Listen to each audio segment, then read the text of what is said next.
नमस्कार दोस्तों, आप सभी का बहुत बहुत स्वागत है हमारे डोंगर क्लासेज के यूट्यूब चैनल पर। दोस्तों, जैसा कि आप सभी को पता है, अपनी लाइव कक्षाएं चल रही थी जिसमें दोस्तों में राजस्थान का जो आधुनिक इतिहास है, राजस्थान के अपने आधुनिक इतिहास पर चर्चा कर रहे थे। दोस्तों, राजस्थान के आधुनिक इतिहास में हम पीछे देख चुके हैं 1857 की जो रिवोल्ट है, 1857 का जो रिवोल्ट है, उस 1857 की क्रांति पर हम चर्चा कर चुके थे। दोस्तों, हमें किसान आंदोलन स्टार्ट किया था हमने, जिसमें हम बिजोलिया का किसान आंदोलन देख रहे थे।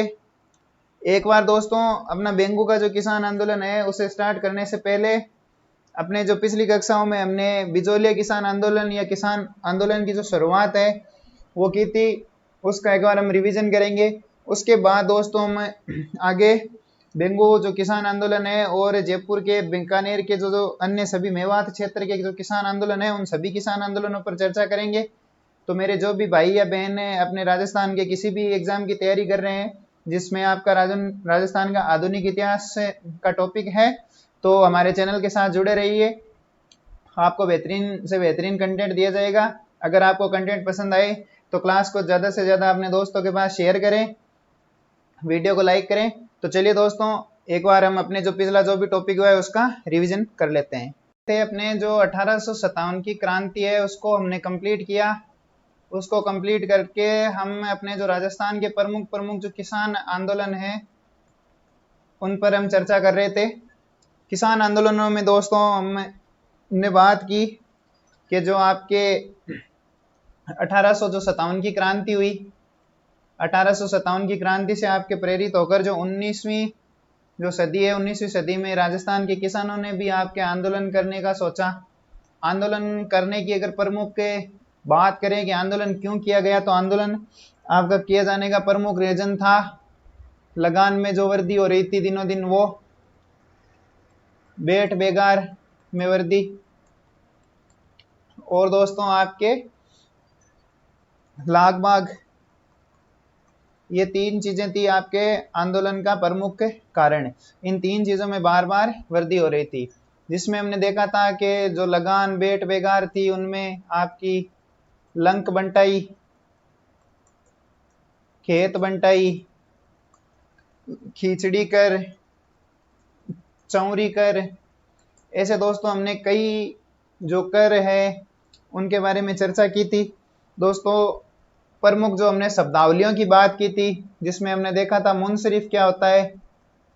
मुंसरिफ में हमने देखा था कि जो आपका किसी ठिकाने का जो ठिकानेदार है वो अगर अल्पायु में होता है तो वो ठिकाना आपका कोर्ट ऑफ वार्ड्स में चला जाता है, तो उसे आपका मुंसरिफ, जो कोर्ट ऑफ वार्ड्स का अध्यक्ष होता है, उसे आपका कोर्ट ऑफ वार्ड्स का अध्यक्ष क्या कहलाता है? मुंसरिफ कहलाता है। उसके बाद दोस्तों हमने बात की थी, अगर राजस्थान का प्रथम जो आंदोलन की बात की थी वो था आपका जाट किसान आंदोलन। जाट जो किसान आंदोलन है वो दोस्तों आपका हुआ था 22 जून 1880 को। 22 जून 1880 को जो आपका रासमी गांव है मातृकुंडिया में जो आपका किसान आंदोलन की बात करें, पहला संगठित किसान आंदोलन आपका बिजोलिया का जो किसान आंदोलन है, बिजोलिया किसान आंदोलन आपका क्या है?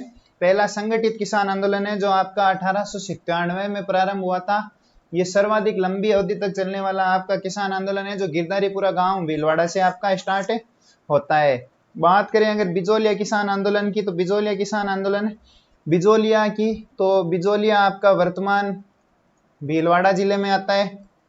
दोस्तों, भीलवाड़ा है वो पहले आपका अजमेर संभाग में था, अब आपका भीलवाड़ा है वो आता है उदयपुर संभाग में। ठीक है, पहले अजमेर संभाग में, अब आपका उदयपुर संभाग में। अगर बात करें मेवाड़ रियासत का, ये प्रथम श्रेणी का ठिकाना था, प्रथम श्रेणी का ठिकाना।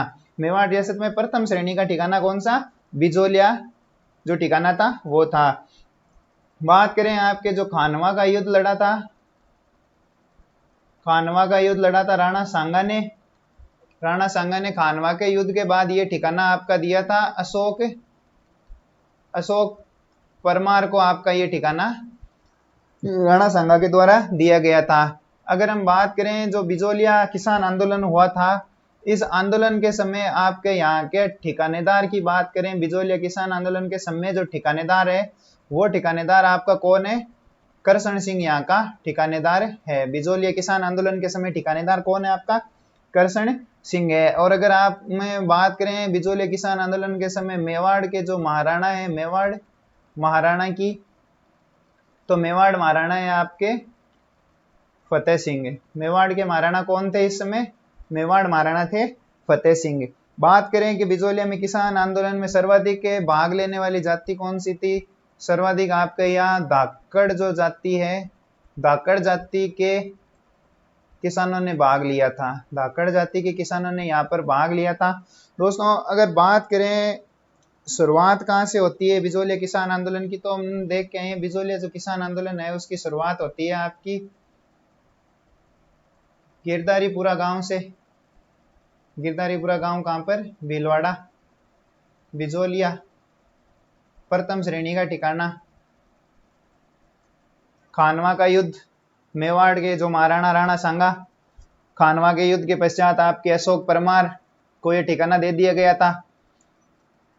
बात करें बिजोलिया आंदोलन के समय ठिकानेदार की, तो करसण सिंह यहाँ का ठिकानेदार। मेवाड़ महाराणा की बात करें तो फतेह सिंह।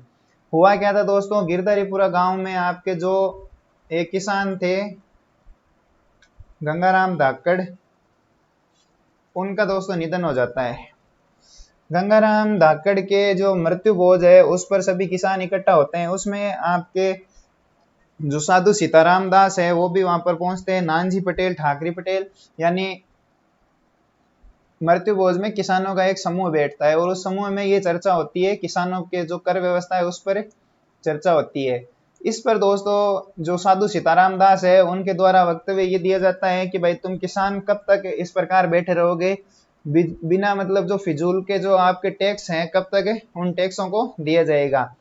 इस पर जो दोस्तों आपके नानजी पटेल, ठाकरी पटेल, साधु सीताराम दास के द्वारा यहीं से दोस्तों आंदोलन का बिगुल बजाया जाता है। लेकिन यहाँ पर साधु सीताराम दास के द्वारा ये कहा जाता है कि भाई अपने से ये जो कर लाग बाग बेट बेकार है लगाने लिए जा रहे हैं, वो हमसे जो ठिकानेदार है करसण सिंह है, वो करसण सिंह ले रहा है कि आपका मेवाड़ के जो महाराणा है फतेह सिंह, इनके द्वारा ली जा रही है। इस पर दोस्तों आपके जो नानजी पटेल है और ठाकरी पटेल है वो आपके पहले करसण सिंह से मिलते हैं, लेकिन किसानों को कर में कोई राहत नहीं होती है। उसके बाद दोस्तों आपके नानजी पटेल और ठाकरी पटेल मेवाड़ के जो महाराणा है फतेह सिंह, उन फतेह सिंह से मिलते हैं। दोस्तों अगर बात करेंगे जो आपका किसान आंदोलन है,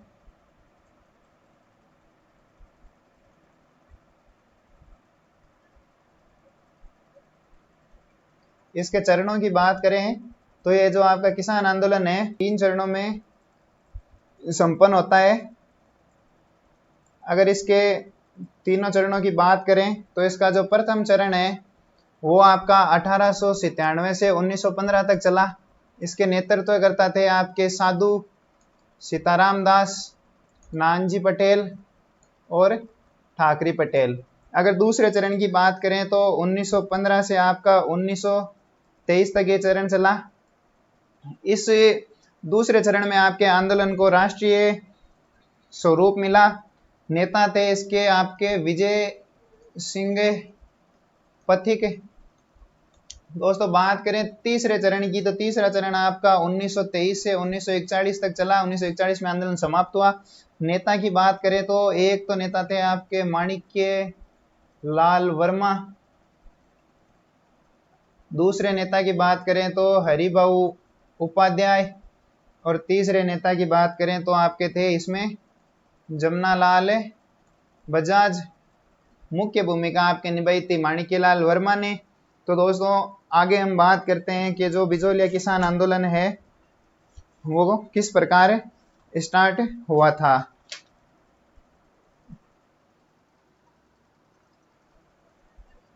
इसके हम 2 चरणों पर चर्चा कर चुके हैं कि आपके ठाकरी पटेल और नानजी पटेल है वो आपके बिजोलिया का जो ठिकानेदार है करसण सिंह से मिलते हैं, कोई आपको उनसे लाभ नहीं मिलता है। फिर ये मेवाड़ महाराणा फतेह सिंह से मिलते हैं।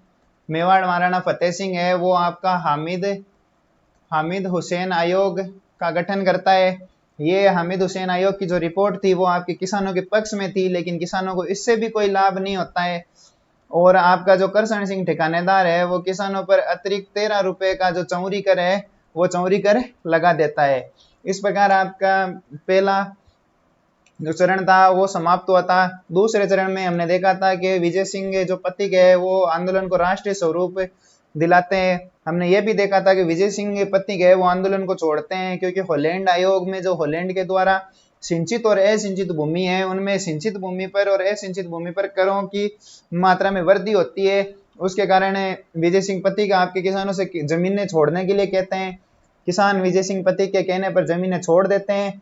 बाद में हॉलैंड व सरकार के द्वारा दूसरे अन्य किसानों से कहा जाता है कि भाई जमीनें खाली पड़ी है, कोई इन पर रहना चाहता है, तो ग्वालियर से किसान आते हैं और उन जमीनों पर खेती करते हैं। इस प्रकार इस सभी घटना का विजय सिंह पथिक अपने आप को जिम्मेदार मानते हैं और वे आपके ग्वालियर चले जाते हैं। यानी बिजोलिया किसान आंदोलन के दूसरा चरण हमने देखा वो समाप्त हो गया था। आज दोस्तों हम बात करेंगे बिजोलिया किसान आंदोलन के तीसरे चरण की।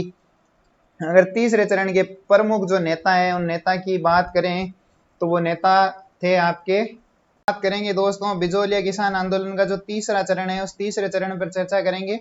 तीसरा चरण के अगर प्रमुख नेताओं की बात करें तो उसमें आपके जमनालाल बजाज,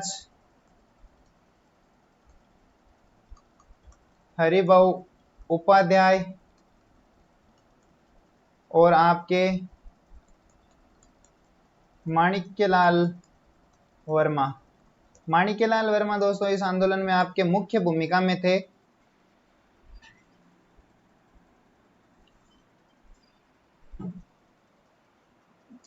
माणिक्यलाल वर्मा के द्वारा इस आंदोलन में आपके मुख्य भूमिका निभाई। माणिक्यलाल वर्मा आपके मेवाड़ के गांधी किसे कहा जाता है? आपका माणिक्यलाल वर्मा को। आपके सरकारी सेवा से इस्तीफा देकर माणिक्यलाल वर्मा के द्वारा ये प्रतिज्ञा ली थी कि मैं आजीवन किसानों की जो है सेवा करूंगा। पंछीड़ा गीत के माध्यम से दोस्तों बिजोलिया के किसानों को इन्होंने जन जागृत किया था।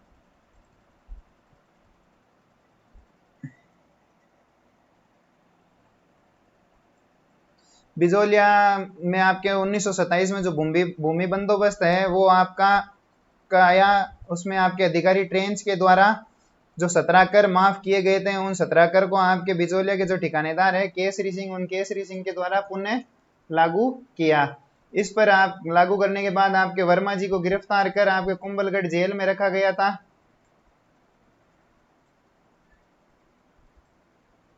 जमनालाल बजाज ने आपके गांधी जी के सहयोग से आपके माणिक्यलाल वर्मा को आजाद कराया और 1931 में आपके वर्मा जी फिर से गिरफ्तार हो जाते हैं। इस पर आपके फिर बाद में हरिभाऊ उपाध्याय के हस्तक्षेप से आपके जो गांधी जी है उनकी सहायता से इन्हें पुनः आजाद करवाया गया। यानी माणिक्यलाल वर्मा अब तक 2 बार गिरफ्तार हो चुके हैं दोस्तों और दोनों बार गांधी जी के सहयोग से इन्हें आजाद करवाया जाता है। 1938 में आपके वर्मा जी ने मेवाड़ प्रजामंडल की स्थापना की। वेरी वेरी इंपॉर्टेंट है ये, मेवाड़ प्रजामंडल की स्थापना सर्वप्रथम किसने की? तो 1938 में आपके माणिक्यलाल वर्मा के द्वारा आपके मेवाड़ प्रजामंडल की स्थापना की गई थी। कब की गई? 1938 में। 1938 में आपके वर्मा जी को फिर से गिरफ्तार कर कुंभलगढ़ जेल में भेजा गया, लेकिन महाराणा जो भूपाल सिंह है उनके दोस्तों जन्म दिवस पर आपके वर्मा जी को आजाद 1939 में किया गया। 1941 में मेवाड़ के जो प्रधानमंत्री है सर टी राघवाचारी और राजस्व अधिकारी मोहन सिंह मेहता और जो किसान प्रतिनिधि मंडल है उनमें माणिक्यलाल वर्मा के मध्य एक समझौता हुआ और इस समझौता के तहत आपके जो परिणाम स्वरूप आपके अनावश्यक लागबाग और बेट बेगारे वो समाप्त की गई। 1941 में आपका परिणाम स्वरूप किसान आंदोलन जो है बिजोलिया का वो समाप्त होता है।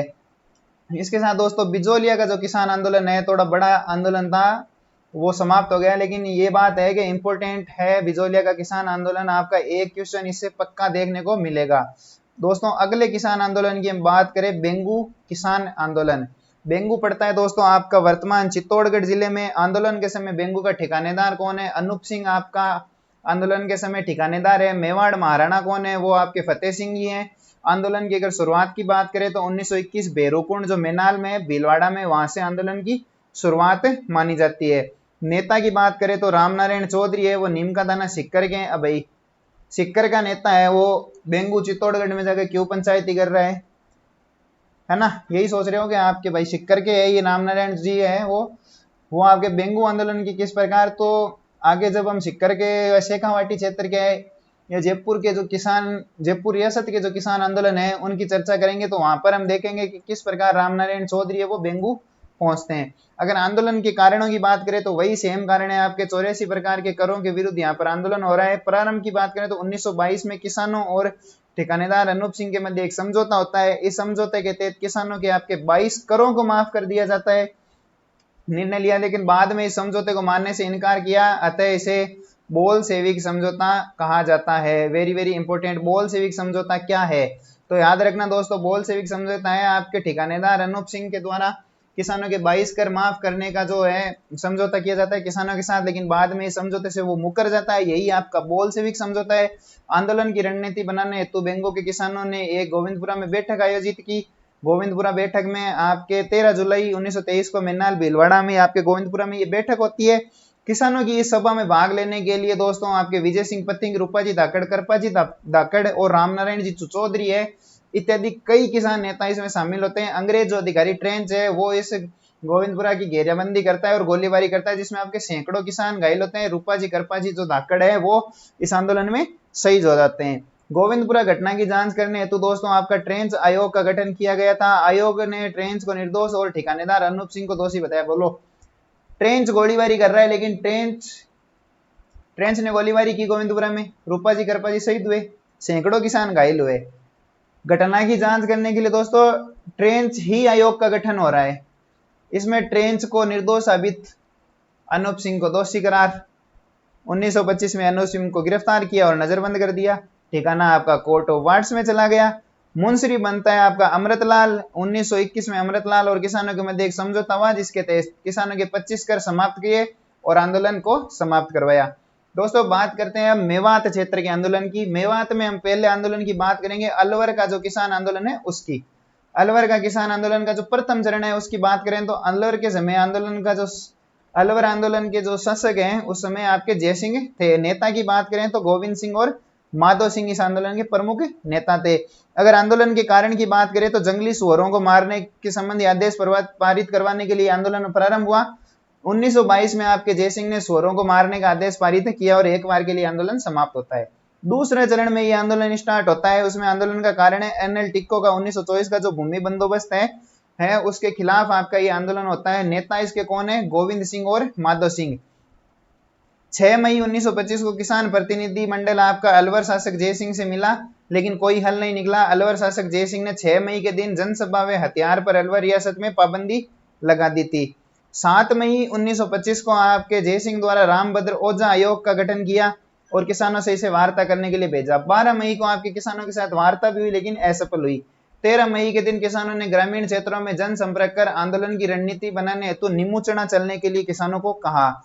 दोस्तों निमुचना में आपका हत्याकांड होता है 14 मई 1925 को। स्थान अलवर है, वहां पर आपके ये किसानों की सभा पर छज्जू सिंह ने आपकी गोलीबारी की। वेरी वेरी इंपॉर्टेंट है कि निमुचना जो सभा हो रही थी उस पर गोलीबारी करने वाला कौन था, तो वो था आपका छज्जू सिंह। छज्जू सिंह को राजस्थान का जनरल डायर कहा गया बाद में, ये भी इंपॉर्टेंट है। निमुचना की प्रथम खबर आपके क्षेत्रीय महासभा द्वारा प्रकाशित समाचार पत्र में छापी गई। इस घटना को सुमनेश जोशी द्वारा प्रकाशित रियासती समाचार में, ये बहुत ही ज्यादा इंपॉर्टेंट है रियासती समाचार। आगे जब हम देखेंगे कि रियासतों का जो एकीकरण होगा उस समय जोधपुर रियासत जो आपकी पाकिस्तान में जाने वाली थी उससे संबंधित ये रियासती समाचार पत्र है। इस रियासती समाचार पत्र में सुमनेश जोशी के द्वारा इसे दूसरा जलियांवाला बाग हत्याकांड कहा गया था। महात्मा गांधी द्वारा प्रकाशित यंग इंडिया समाचार में निम्न नामों से संबंधित किया गया। जलियांवाला बाग से भी विभिन्न जो हत्याकांड है वो इसे कहा गया। दोहरी डायरशाही से कहा गया। निमुचना कांड की जांच हेतु आपके भारत सरकार ने मणिलाल कोठारी आयोग का गठन किया गया। इसमें 95 शहीद और 250 घायल बताए गए, लेकिन छज्जू सिंह को निर्दोष। ट्रेंच ने जो हत्याकांड किया, गोविंदपुरा में गोलीबारी की, उसमें ट्रेंच निर्दोष, निमुचना में आपका छज्जू सिंह निर्दोष। राजस्थान सेवा संघ ने कलजी आयोग का गठन किया, लेकिन कुछ नहीं हुआ। इस घटना के पश्चात भारत सरकार ने दबाव में आकर पुराना भूमि बंदोबस्त लागू किया और आंदोलन को सफलता मिली। दूसरा दोस्तों मेयो किसान जो आंदोलन है, इस आंदोलन में आपके हिंदू और मुस्लिम दोनों किसान शामिल थे। आंदोलन के कारण की बात करें तो वही कारण लगान में वृद्धि, अगर इसके नेता की बात करें तो आसिन का चौधरी, डॉक्टर मोहम्मद अली बेग, गुलाम बीके नारंग। अलवर का शासक कौन है आपका? जय सिंह। आंदोलन को समर्थन देने वाले संगठन की बात करें तो अंजुमन खादिमुल इस्लाम और तबलीगी जमात। तबलीगी जमात से आप वाकिफ होंगे, अभी कोरोना काल में जो दिल्ली में तबलीगी जमात से ये जोड़ा एक मुद्दा रहा था। अगर इन संगठनों के जुड़ते ही आपके उर्दू शिक्षा को अनिवार्य करने की मांग बढ़ी, इस्लामिक स्कूलों की संख्या में वृद्धि करने की भी मांग बढ़ी। इन मांगों से हिंदू किसान आहत होने लगे। शासक जय सिंह पर भी धर्म के आधार पर पक्षपात का आरोप लगा। सांप्रदायिक दंगों को रोकने हेतु जय सिंह को आपके 1992 में यूरोप भेजा। ये 1992 में गलत है दोस्तों, 1932 में यूरोप भेजा और 1937 में आपके जय सिंह का निधन हुआ। किसानों की मांगों की जांच हेतु आपके काजी अजीजुद्दीन बिलग्रामी समिति। ये दोस्तों समितियों से एक क्वेश्चन एग्जाम में देखने को मिलता है, तो ये याद रखें कि मेयो किसान आंदोलन में कौन सी समिति थी? काजी अजीजुद्दीन बिलग्रामी जो आपकी समिति थी, उसका गठन किया गया। समिति ने दोस्तों किसानों की कुछ मांगे मानी और आंदोलन को समाप्त करवाया। अगली क्लास में दोस्तों हम भरतपुर अन्य जो किसान आंदोलन है उन पर हम चर्चा करेंगे। अगर दोस्तों आपको ये क्लास पसंद आई, बिजोलिया, बेंगू, मेयो किसान आंदोलन, अलवर किसान आंदोलन जैसे हमने आंदोलनों पर चर्चा की है दोस्तों, अगर आपको ये क्लासेस पसंद आ रही है तो हमारी क्लास को ज्यादा से ज्यादा शेयर करें, वीडियो को लाइक करें, चैनल को सब्सक्राइब करें दोस्तों। मिलते हैं दोस्तों अगली क्लास में भरतपुर, जयपुर, बीकानेर आदि किसान आंदोलनों के साथ हम किसान आंदोलनों की इकाई को समाप्त करेंगे। नमस्कार।